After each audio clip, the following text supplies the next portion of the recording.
What's going on, everybody? Thank you all for joining me today. If you haven't already, please make sure you hit the like button as well as the bell notification next to the like button so you can be notified whenever I release a new video. Secondly, if you're new to the channel or maybe you've been ghost watching this channel for quite some time now, please do me a favor and yourself a favor by hitting the subscribe button as well as the bell notification next to the subscribe button so you can be notified whenever I release a new video. And lastly, please make sure you share this video out on your social media platforms to your family and friends to inform them on this news and information. And yes, that does help to give me a slight boost in the YouTube algorithm as well. And with the introduction out of the way, let's get into today's news. And today we are headed to New Venezuela. We are headed to New Venezuela, formerly known as Gotham City, formerly known as New York City. Yes, New York City has been elevated up from Gotham City to New Venezuela. That's how bad things are getting now in New York City, which is now New Venezuela. What I have for you today is a quick update concerning the illegal immigrant Venezuelan man who shot two police officers. Those officers did survive, right? But I have an update on him, as well as the urgency with which media outlets are now pushing forth the information and sounding the alarm on the dangerous, violent Venezuelan gang, Tren De Aragua, and the fact that these guys are actually pouring over the border quite a bit, right? And the reason that I want to highlight that a little bit more, because I have touched on that in the past, is because now NBC News has done a news segment on Tren De Aragua. I find that relevant before we get into this article here in the update concerning the migrant that shot two cops, right? But I find it very relevant to highlight the fact that NBC News is covering the Tren De Aragua gang pouring over the border illegally, because oftentimes when I report on these migrant gangs, Venezuelan gangs, crime that's occurring in New Venezuela, right, concerning the illegal immigrants, you will often see that I'm pulling these articles from the New York Post, Breitbart, Fox News, DNC news outlets make it a point to not cover this stuff, right? So once again, when you do see a DNC news outlet like NBC now being forced to cover the news that violent Venezuelan gang Tren De Aragua, these guys are pouring over the border in mass and are becoming a serious problem in these DNC cities, when they have to admit it, to me, that really says something. Then it's not because I hold DNC news outlets higher than New York Post, Fox News, Breitbart, or whatever. That's not why. I hold everybody the same. Information is information. But when you have news outlets like NBC who make it a point to not cover this stuff, when they do cover it, it lets you know this is getting serious. And that's my point, right? So now let's get into this update first concerning the migrant that shot two cops in New York City, because he is tied to the Tren De Aragua gang in New York. And it appears their influence is spreading throughout the city. So let's go through this article right now. It's titled, "Migrant 19 years old charged in cop shooting allegedly told police he was recruited for Venezuelan gangs New York City robbery crew, sources." This guy's snitching. He got caught and he started snitching. This is him right here. I'm not going to lie. He's probably not going to be around for too much longer, because this gang that he's snitching on is serious.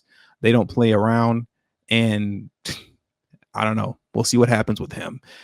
19-year-old migrant charged with shooting two NYPD cops allegedly told police he was recruited by a violent Venezuelan gang Big Apple coordinator to join a crew of snatch and grab moped thieves, law enforcement sources said Wednesday. Bernardo Raul Castro Mata, who illegally entered the U.S. last July in Texas, allegedly said he was encouraged to get distinctive tattoos to show his allegiance to the notorious Tren De Aragua gang, the sources said. The coordinator for the brutal street gang provides its members in New York City, New Venezuela that is, with mopeds used in lucrative cell phone robberies, he told police, according to the sources. This guy is snitching on everybody.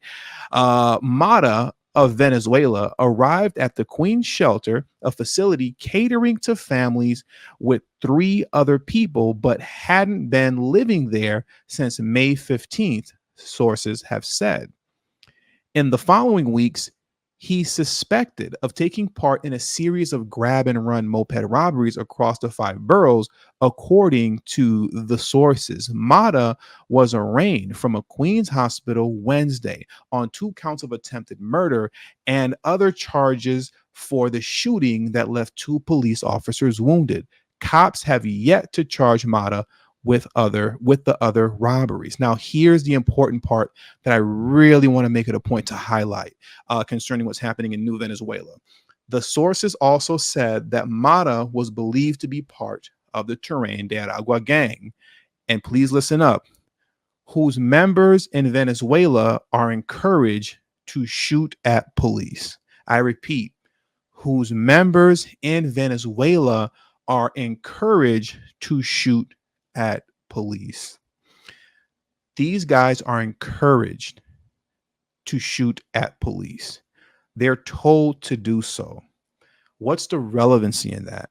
The relevancy is that what that does is that they're trying to make their presence known within the city, that they are not the ones to be played with. If they're encouraged to shoot at police, and they're showing you that we don't care who you are, law enforcement or not, we'll get you out of here. They are now trying to establish fear. That's what they're attempting to do. They are attempting to establish themselves as a gang that is not to be played with and is not to be messed around with. They are establishing fear within the city that we will do away with anybody and everybody who gets in our way and stands in our path. When you're encouraged to shoot at police officers, that means normal, everyday people don't stand a chance. If they'll shoot police officers, what do you think they'll do to you? And when you go back to the roots of these gangs in Venezuela and all these other kind of gangs that stem out of, South America, Central America, and Mexico, when you look into them, into their origins, you'll see that these guys over there are extremely brutal. They are extremely brutal in their violence towards rival gang members, towards police officers, as well as the citizen population. Okay. So for me, this is not something to be taken lightly for those of you who live in New Venezuela, formerly known as New York City. Now, let's not be fooled either. This is not a New York City issue only. They're in Chicago as well as in a handful of other states and cities. But they are mainly and primarily in New York City, it appears at the moment. That seems to be pretty much their headquarters is NYC at this point, hence why we're calling it New Venezuela now. So let's change gears for a moment.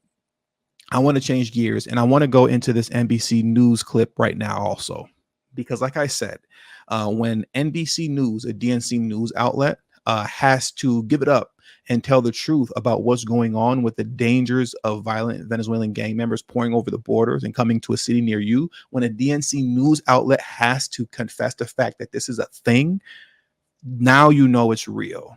Once again, not to say that we're upholding DNC news outlets more than so-called right-wing news outlets, but when these guys who make it a point to not talk about it are forced to talk about it, that lets you know how serious this is getting. So let's jump into this news clip right now.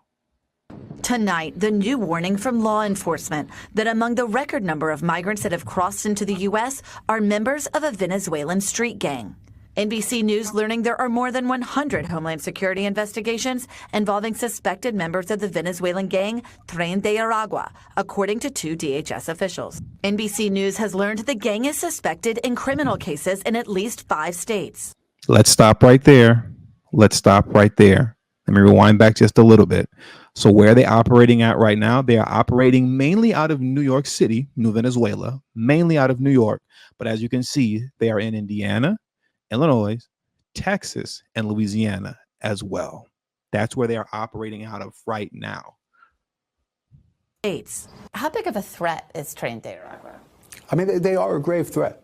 The NYPD's Assistant Chief Jason Savino tells us they often know very little about the gang members. I've heard it referred to almost as a ghost criminal. Everything about that individual could potentially be misrepresented. And why does that make them dangerous? Because if you come here and we can't even track you, we're not even sure of who you are. And that was a term that the federal law enforcement started to use for Tren De Aragua. They started referring to them as ghost criminals because you don't know who they are. You don't know where they came from. There is no criminal record behind them per se, right? Once they come into the United States, these guys are ghost criminals. And listen to what they're going to say coming up next in this clip, which is so infuriating concerning the fact that they are ghost criminals and how it's just impossible to even identify who they are. Listen up closely. All of it adding to the growing questions about the vetting process at the border. Venezuela is one of several countries that will not share criminal records of its citizens with U.S. authorities doing migrant background checks. That is completely ridiculous. Venezuela is one of many countries that, quote, will not share criminal records, with those U.S. authorities that are seeking background checks for people coming into the country. Now, mind you, this is the legal process. We're not talking about illegal immigrants that are crossing over the border and are escaping and they get caught. This is if you're coming in through the legal route, if you're coming in legally and they have you apprehended and they see you're coming from Venezuela, Venezuelan authorities will not refuse, I repeat, will not share criminal records. That right there is grounds for immediate deportation. The moment you tell me you're from Venezuela, no, that's a big red flag. Absolutely not. I don't know what you can't stay here. Venezuela might not take you back, but you're going to stay in Mexico now, but you can't stay here. You're not staying here. That is completely and utterly ridiculous that we're taking in literally millions of people from a country that will not share their criminal records with us. So you have no idea who these people are when they get here. No clue at all. But we're taking them in. It's completely ridiculous and defies logic. Because we cannot validate their criminal record history, typically, unless we get it from Interpol or they already have a criminal record inside the United States. We won't know who they are. Completely ridiculous. Completely ridiculous. And this is the America that Biden is leaving us with on his way out. That's if he gets voted out in November, but that's yet to be seen. We'll see what happens. Hopefully that is the case, but we saw what happened last election. As I like to say, that 2020 magic where you go to sleep at night, Trump is winning, you wake up in the morning, guess who's president? That 2020 magic is real. And if Biden pulls that 2020 magic off again, oh man, we are in for it for the next 4 years. But hopefully that will not be the case. So with all that being said, that does it for today's news. Thank you all for watching today's video. Please hit the like button on your way out. Subscribe to the channel if you're new to the channel. Share this video out on your social media platforms. And also don't forget to follow me on Telegram at TD Media Group. The link to my Telegram is in the description box below and will be pinned in the comment section as well. Thank you all for your time. And until the next video, peace and have a great afternoon.